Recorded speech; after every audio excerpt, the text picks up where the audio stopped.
মাহফুজ আলম, যিনি July August গণ অভ্যুত্থানের মাস্টারমাইন্ড, তাকে বিশ্ব দরবারে পরিচয় করিয়ে দিয়েছে আমাদের অন্তর্বর্তীকালীন সরকারের প্রধান উপদেষ্টা ডক্টর মোহাম্মদ ইউনূস।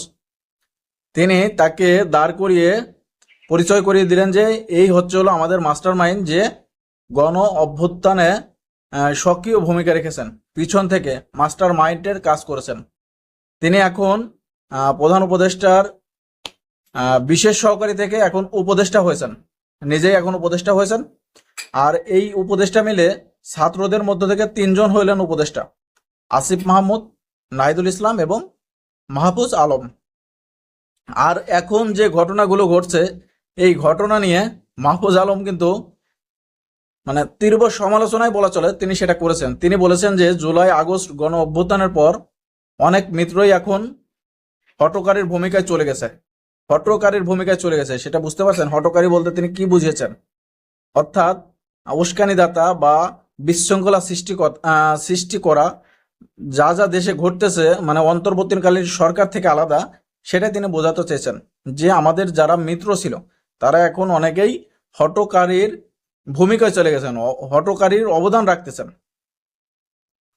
আর এই ঘটনাটা বলার একটাই কারণ হলো, গত 3 দিন ধরে ঢাকাতে, আমাদের রাজধানী ঢাকাতে যে কর্মকাণ্ডগুলো ঘটতেছে, ইস্কন নেতা, তার নামটা ভুলে গেলাম, চন্দ্রিমা কৃষ্ণ না কি যেন নামটা, তাকে গ্রেপ্তার করার পর থেকে সনাতনীরা, হিন্দুরা কিন্তু এখন উপচে পড়েছে, বা তাদের যে আশা আকাঙ্ক্ষা বা তাদের যে নীতি, সেটা এখন উগরে দেওয়ার চেষ্টা করছে যে আমাদের নেতাকে ধরা হলো কেন, এখন এগুলো মানতে হবে, তাকে ছাড়তেই হবে। এটা নিয়ে শাহবাগে একটা ঘটনা ঘটে গেল, রিক্সা চালকদের নিয়ে একটা ঘটনা ঘটে গেল, যে ব্যাটারি চালিত নাকি পায়ে চালিত। তারপরে সর্বশেষ আরেকটা ঘটনা, কবি নজরুল ইসলাম এবং সোহরাওয়ার্দী কলেজের সঙ্গে মাহবুবুর রহমান মোল্লা কলেজের ঘটনা। সেটা খুবই হৃদয় বিদারক। 3 জন ছাত্র ওপারে চলে গেছে এই ঘটনাকে কেন্দ্র করে।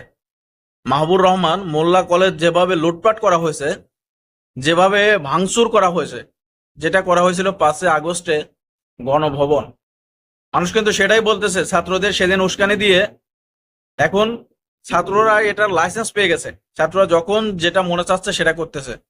মাহবুবুর রহমান মোল্লা কলেজের অধ্যক্ষ, তিনি কিন্তু এই কথাগুলো মিডিয়ার সামনে বলতে গিয়ে তিনি কেঁদে দেন, কথা বলতে পারছিলেন না। যে ছাত্ররা, যাদেরকে আমরা পড়ালেখা শিখাই, যারা সামনে জাতির মেরুদণ্ড হয়ে দাঁড়াবে, তারাই যদি এই কর্মকাণ্ডগুলো ঘটায় বা করে, তাহলে আমরা কাদেরকে মানুষ করার জন্য এই কলেজে সময় ব্যয় করতেছি, কলেজে নিজের কর্মজীবন ব্যয় করতেছি, পরিশ্রম দিচ্ছি, কাদের মানুষ করার জন্য?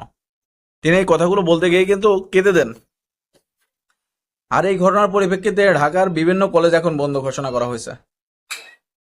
কয়েকদিন আগে ঢাকা বিশ্ববিদ্যালয়ের অধিভুক্ত 7 কলেজ তারা আন্দোলন করলেন যে আমাদেরকে বিশ্ববিদ্যালয় করতে হবে। তাই এখন তারা বলতেছে, এই অন্তর্বর্তীকালীন সরকারের উপদেষ্টা বা অন্তর্বর্তীকালীন সরকারের প্রধান উপদেষ্টা, তারা বলতেছে এর পিছনে ষড়যন্ত্র কাজ করতেছে। আর যারা রাজনৈতিক বিশ্লেষক, তারা বলতে ষড়যন্ত্র কাজ করতেছে। কে ষড়যন্ত্র করতেছে বা কি ষড়যন্ত্র, সেটা বের করতে হবে। শুধু আপনি বললেন ষড়যন্ত্র কাজ করতেছে, এটা বলে চুপ করে বসে থাকলেন, এটা তো হবে না। নিজেদের দায় এড়াতে পারবেন না, নাই আপনারা করবেন, নাই আপনারা ছাড়বেন। বিষয়টা এরকম, আপনারা মাঝামাঝি একটা কথা বলে দায় এড়িয়ে যাবেন, এটা মেনে নেওয়া যায় না। আপনাদেরকে আনা হয়েছে যাতে পরিষ্কার হয়, বিষয়টা পরিষ্কার করেন, জনসাধারণের সামনে ক্লিয়ারেন্স আনেন।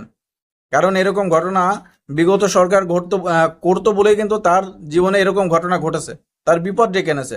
সেটা যদি আপনিও করতেছেন, তাহলে তার আর আপনার মধ্যে পার্থক্য কোথায়? এই কথাগুলো কিন্তু যারা এখন রাজনৈতিক বিশ্লেষক আছে, বুদ্ধিজীবী আছে বা জ্ঞানীগুণী ব্যক্তি আছে, তারা কিন্তু এই কথাগুলো এখন বলতেছে।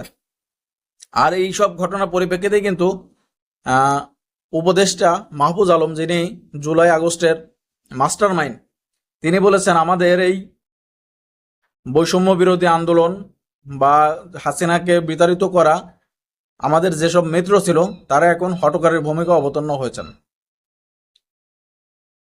তিনি আরো বলতেছেন যে যারা এই কাজগুলো করতেছেন তাদেরকে আমরা চিনি, তারা করতেছেন ক্ষমতায় যাওয়ার লোভে। আমরা কিন্তু শুধু এই ক্ষমতায় একজনের থেকে নিয়ে আরেকজনের কাছে দেবে এই কারণে কিন্তু গণ অভ্যুত্থান করি নাই। এই কথাগুলো বলতেছেন কাকে, আপনারা বুঝতে পারছেন? ইনডাইরেক্টলি বললেও কিন্তু আমরা বুঝতে পারি তিনি এই কথাগুলো বোঝাতে চেয়েছেন বিএনপিকে। কারণ বিএনপি এবং এই অন্তর্বর্তীকালীন সরকারের বক্তব্য কিন্তু সাংঘর্ষিকতা দেখা যায়। বিএনপি বলে একটা, তারা বলে আরেকটা। তারা যেটা বলে বিএনপি সেটার বিপরীতে বলে। এটা নিয়ে কিন্তু বৈষম্য বিরোধী ছাত্র আন্দোলনে যেসব সমন্বয়করা আছে, প্রধান সমন্বয়করা, তাদের সঙ্গে কিন্তু বিএনপির বিভিন্ন সময় আলোচনা হয়েছে। তারা কিন্তু আলোচনার কোনো রেজাল্ট আসে নাই। তারা বলছে পরে জানাবো, পরে জানায় নাই, বা জানানোর যে কথাগুলো সেটা তারা মিডিয়ায় বলেছে যে কি করতে চায়। এই কথার পরিপ্রেক্ষিতে কিন্তু বৈষম্য বিরোধীর সমন্বয়করা, বৈষম্য বিরোধী ছাত্র আন্দোলনের সমন্বয়করা তারা বলেছেন যে কেউ যদি এরকম করতে চায়, পিছন থেকে ষড়যন্ত্র করে আমাদের অভ্যুত্থানকে নস্যাৎ করতে চায়, তাহলে তাদেরকেও ছাড় দেওয়া হবে না, যেভাবে আমলিগকে ছাড় দেওয়া হয় নাই। তাহলে আমলিগকে তো ছাড় দেওয়া হয় নাই, এখন আর আছে কে? বড় দল বলতে বিএনপি আছে। কারণ জামাত তো মোটামুটি দেখা যায় যে সমন্বয়কদের পক্ষে বা সমন্বয়কদের কথার সঙ্গে সায় দিয়ে চলছে। তাহলে তারা কিন্তু বিএনপিকে বোঝাতে চেয়েছে। তো এভাবে যদি একজন আরেকজনকে দোষারোপ করে, একজন আরেকজনকে মানে এরকম উস্কানিমূলক কথাবার্তা বলে দেশের এরকম অস্থিতিশীলতা সৃষ্টি করার লক্ষ্যে কাজ করে, তাহলে দেশ কোথায় যাবে? সাধারণ জনগণ কোথায় যাবে? সাধারণ জনগণের তো এ সরকার থেকে ও সরকার, ও সরকার থেকে এ সরকারে করে তো কোনো লাভ হচ্ছে না, বরং আরো ক্ষতি হচ্ছে। যে পরিমাণ দেশে এখন বিশৃঙ্খলা তৈরি হচ্ছে, প্রত্যেকদিন মানুষের কত ঘন্টা কাজ লস যাচ্ছে। কারণ ঢাকাতে যে পরিমাণ কর্মসূচি চলতেছে প্রত্যেক দিন, প্রত্যেকটা কর্মজীবী মানুষের কর্মঘন্টা লস যাচ্ছে। এটা কিন্তু দেশ পিছিয়ে যাচ্ছে। এই 3 মাসে দেশ কিন্তু অনেকটা পিছিয়ে গেছে, এটা আপনার মানতে হবে। এটা কিন্তু যারা বিশ্লেষক আছেন তারা কিন্তু বলতেছে দেশ পিছিয়ে গেছে, আমরা পিছিয়ে গেছি। কারণ প্রত্যেকদিন যদি আপনার 5 ঘন্টা করে মানে এই কর্মসূচির জন্য লস যায়, এই আন্দোলনের জন্য লস যায়, তাহলে কত ঘন্টা লস গেছে? কারণ ঢাকাতে এমনি আমরা কর্মঘন্টা লস করি জ্যামের কারণে, আমাদের যাতায়াতের কারণে, তারপরে আবার এই আন্দোলনের কারণে। তাহলে আমরা কত ঘন্টা লস করেছি, আমাদের এই জনজীবন কত ঘন্টা পিছিয়ে গেছে। এই দায় কিন্তু অন্তর্বর্তীকালীন সরকারকে নিতে হবে এবং তার যেসব উপদেষ্টা আছে তাদেরকে নিতে হবে। এবং তার আরো বলেছেন যদি এই উপদেষ্টারা যদি এই কাজগুলো করা থেকে মানে যারা এই কাজগুলো করতেছে, বিশৃঙ্খলা তৈরি করতে, তাদেরকে বিরত রাখতে না পারেন, তাহলে কিন্তু এই উপদেষ্টা কমিটি বেশি দিন টিকবে না, অতি দ্রুত তাদের পালাতে হবে।